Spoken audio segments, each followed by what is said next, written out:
Morning students. आज हम अपने बच्चे में पार्ट 3 बस की यात्रा इसका पार्ट 2 पढ़ेंगे। पार्ट 1 जो था हमने पहले पढ़ चुके हैं, इसी के आगे कंटिन्यू थे। पार्ट 2 आज पढ़ेंगे। पेज नंबर 15 बस सचमुच चल पड़ी और हमें लगा कि यह गांधी जी के असहयोग और सविनय अवज्ञा आंदोलन के वक्त अवश्य जवाब नहीं होगी। उसे ट्रेनिंग मिल चुकी थी, हर हिस्सा दूसरे से असहयोग कर रहा था। पूरी बस सविनय अवज्ञा के दौर से गुजर रही थी। सीट पर का बॉडी से असहयोग चल रहा था। असहयोग यानी उसको सपोर्ट ना करना, सहयोग न देना। तो सीट का उसकी बॉडी से असहयोग मतलब सीट अपनी जगह पे स्थिर नहीं रह रही थी।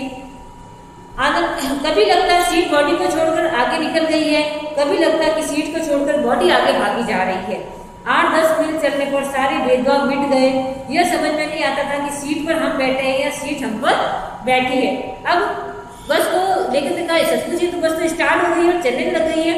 लेकिन वो गांधी जी के असहयोग आंदोलन की तरह जो कि सपोर्ट नहीं करता, कोई भी बस का कोई भी पार्ट था वो एक दूसरे सपोर्ट नहीं कर रहा था। देखो कैसा लग रहा था कि या तो हम सीट पर बैठे हैं या सीट हम पर बैठी है। ऐसे वो रीडिंग होती वो बस चलने लगी। एकाएक बस रुक गई। मालूम हुआ कि पेट्रोल की टंकी में छेद हो गया है।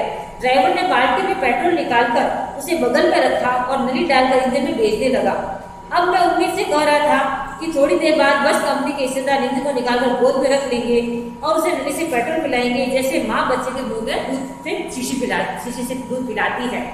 मतलब फिर अचानक से क्या होता है, बस रुक जाती है और उनको पता चलता है कि पेट्रोल की टंकी से पेट्रोल छेद हो गया है। और ड्राइवर ने क्या किया कि उस पेट्रोल को एक बाल्टी में ले लिया और अपने पास रख लिया और उसमें लड़की डालकर उसको इंजन में पहुंचाने लगे। वो वैसी कंडीशन बता रहे हैं जैसे माँ जो होती है वो बच्चे को अपनी गोद में लेकर जैसे शीशी से दूध पिलाती है, वैसे ही बाल्टी में नली डालकर वो पेट्रोल जो है इंजन में डाल रहे थे। बस की रफ्तार 15-20 मिनट हो गई। मुझे उसे किसी हिस्से पर भरोसा नहीं था। ब्रेक फेल हो सकता है, स्टीयरिंग टूट सकता है। प्रकृति के दृश्य लुभावने थे। दोनों तरफ पे हरे भरे पेड़ पौधे जिस पर पक्षी बैठे थे। मैंने हर पेड़ को अपना दुश्मन समझ रहा था। जो भी पेड़ आता डर लगता था कि इससे बस टकरा जाएगी। वह निकल जाता तो दूसरे पेड़ को इंतजार करता। झील दिखती तो सोचता इसमें बस गोता लगाएगी। अब बस ने स्पीड पकड़ ली थी। 20-15 मिनट की स्पीड पकड़ ली। तो लेकिन को किसी भी पार्ट में भरोसा नहीं था कि कभी भी इस बस का ब्रेक फेल हो सकता था, स्टीयरिंग टूट सकती थी। और जो प्रकृति के पेड़ पौधे वो लगाए थे, हरे भरे पेड़ पौधे थे। तो जैसे कोई पेड़ आता दुश्मन, जो लेखक है उसको अपना दुश्मन समझ रहा था। क्यों? ऐसा लगता था कि कभी भी जो बस है वो पेड़ से टकरा सकती है। पेड़ आगे निकल जाता तो दूसरे पेड़ का इंतजार रहता। रास्ते में कोई झील आ जाती तो लेखक को ऐसा लगता कि अभी बस झील में गोता लगा जाएगी, यानी उस झील में गिर जाएगी। एक बस फिर रुकी। ड्राइवर ने तरह तरह की तरकीबें की पर वह चली नहीं। सब इन्हें अवज्ञा आदर शुरू हो गया था। कंपनी के हिस्सेदार कहे थे बस तो फर्स्ट क्लास है जी, ये तो इत्तेफाक की बात है। अब बस अचानक से फिर रुक गई। तो ड्राइवर जो था वो तरह तरह की तरकीबें यानी उसको तरह की बातें बताने लगा और अब ऐसा लग रहा था कि असहयोग आंदोलन शुरू हो चुका है। फिर ड्राइवर बस के जो हिस्सेदार थे, कंपनी के जो मालिक थे, उसने कहा कि ये तो बहुत अच्छी बस है लेकिन इत्तेफाक है कि ये रुक गई है। शीत चांदनी में वृक्षों की छाया के नीचे वह बड़ी दयनीय लग रही थी। लगता था जैसे कोई वृद्ध बैठकर थककर बैठ गई है। हमें ग्लानि हो रही थी कि बेचारी पर लाद हम चले आ रहे हैं। इसका प्राणांत हो गया तो इस व्यापार में इसकी अंत्येष्टि करनी पड़ जाएगी। लेकिन को उसके मित्रों को काफी दुख हो रहा था कि हम ऐसी जर्जर अवस्था वाली बस में यात्रा कर रहे हैं, उस पर अपनी सारी बोझ को लाद के जा रहे हैं। ऐसा लग रहा है जैसे कोई वृद्ध स्त्री पे बहुत सारा बोझ डाल दिया हो। और वो सोच रहे हैं कि ऐसा न हो कि इस बियाबान जगन में इसके प्राणांत हो जाए, अंत्येष्टि करनी पड़े, यानी ये पूरी खराब हो जाए और इसको यही छोड़कर जाना पड़ जाए। हिस्सेदार साहब ने इंजन खोला और कुछ सुधारा। बस आगे चली। उसकी चाल और कम हो गई। कैसे भी करके इसको स्टार्ट किया। फिर बस थोड़ी चलने लगी लेकिन उसकी स्पीड जो थी वो बिल्कुल स्लो हो गई। धीरे धीरे वृद्धा की आंखों की ज्योति जाने लगी। चांदनी का रास्ता टटोल कर वह रेंग रही थी। आगे या पीछे कोई गाड़ी आती दिखती तो एकदम से किनारे खड़ी हो जाती और कहती निकल जाओ बेटी, अपनी तो उम्र ही नहीं है। अब वो धीरे धीरे चलने लगी। अंधेरा होने लगा तो वो रास्ते को टटी हुई अपने लाइटों की तरह आगे बढ़ने लगी। जैसे कि पीछे से गाड़ी आती तो बस साइड हो जाती। ऐसा लगा था तो किसी को रास्ता दे रही है। एक पुलिया को से एक टायर फिस करके बैठ गया। वह बहुत जोर से हिलकर थम गई।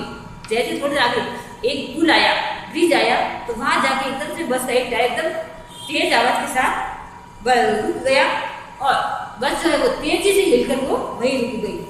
अगर स्पीड में होती तो उछलकर नाले में गिर जाती, कि मतलब ऐसी कंडीशन में अगर बस की स्पीड होती तो एकदम से उछलकर वो नाले में भी गिर सकती थी। मैं उस बस कंपनी की स्टाफ की तरफ पहली बार श्रद्धा भाव से देखा। वह टायरों की हालत जानते थे, फिर भी जान हथेली पर लेकर इसकी बस के सफर की यात्रा करे थे। बस के जो कंपनी के रिश्तेदार थे, जो पार्टनर थे, उनको पता है बस कैसी कंडीशन में, फिर भी ऐसी हालत जानकर उस बस में सफर कर रहे, मतलब अपनी जान को जोखिम में डालकर उसमें बस में सफर कर रहे थे। उत्सव की ऐसी भावना दुर्लभ है। सोचा कि इस आदमी की साहस और बलिदान का भावना का सही उपयोग नहीं हो रहा है, इसे तो इस क्रांतिकारी आंदोलन का नेता होना चाहिए। जैसे कोई आंदोलन चलाना नेता होता है, वैसे ही बस का जो रिश्तेदार है, मालिक है, वो उस बस को चलाई जा रहा था। अगर बस नाले में गिर पड़ती और हम सब मारे जाते तो देवता भाई बसारे उसका इंतजार कहते वो महान आदमी आ रहा है जिसने एक टायर के लिए प्राण दे दिए, मर गया पर टायर नहीं बदला। कि ऐसी कंडीशन जल्दी जल्दी हम बस से गिर जाते, मर भी जाते, तो ऊपर से देवता हमारा स्वागत करते कि देखो कितने महान आदमी है कि अपनी जान की परवाह नहीं की, लेकिन टायर को नहीं बदला, कि जान पूरी चली जाए लेकिन बस के टायर को नहीं बदला। दूसरा घिसा टायर लगाकर बस फिर चली। अब हम अपने वक्त पर पन्ना पहुंचने की उम्मीद छोड़ दी। पन्ना कभी भी पहुंचने की उम्मीद छोड़ दी, पन्ना क्या कहीं भी पहुंचने की उम्मीद छोड़ दी। लगता था जिंदगी इसी बस पर गुजरनी है और इससे अधिक लोगों को प्रयास जाना है। इस पृथ्वी पर कोई मंजिल नहीं है। हमारी बेताबी तनाव खत्म हो गए। हम बड़े इत्मीनान से घर की तरफ बैठ गए। चिंता जाती रही, हंसी मजाक चालू हो गया। अब किसी तरह कोई दूसरा घिसा पिसा टायर था वो बस में लगा दिया और बस वो चलने लगी। लेकिन लेखक ने कहा अब तो हमने पन्ना क्या कहीं भी इस बस से मंजिल पर पहुंचने की उम्मीद छोड़ दी और सारी चिंता छोड़कर उन्होंने आराम से, जैसे घर में बैठे रहते हैं वो ऐसे घर में आराम की तरह बैठ गए, सारी चिंताएं छोड़ दी और अपना हंसी मजाक जो है दौड़ को चालू कर दिया। तो ये था अपना पार्ट 3 का पार्ट 2 जो हमने आज पढ़ा है और समझा है। अब आपको इस पार्ट में आए गए जो कठिन शब्द है, अब आपको उसको अपनी नोट डाउन करना है और पार्ट के सबसे अंत में पेज नंबर 19 पे जो शब्दार्थ दिए गए हैं आपको शब्दार्थों को अपनी नोटबुक में नोट डाउन करना है। ठीक है, ओके।